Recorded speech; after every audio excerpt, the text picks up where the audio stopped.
Terminal ng Rojas Land Transportation Terminal. Focus po natin dito yung mga mag-ice cream kung paano sila nagbibinta. Ayun na rin mga pasahero.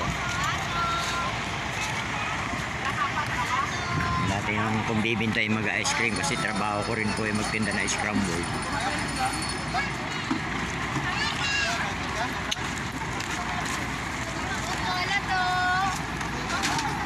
Ayun, ang trabaho namin dito iaabot sa pasahero.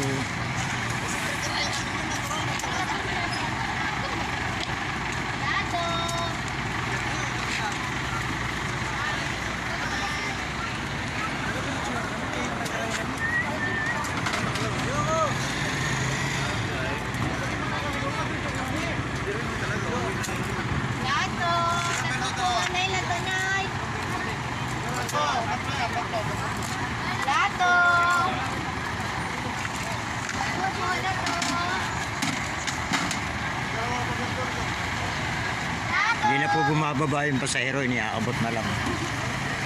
Okay.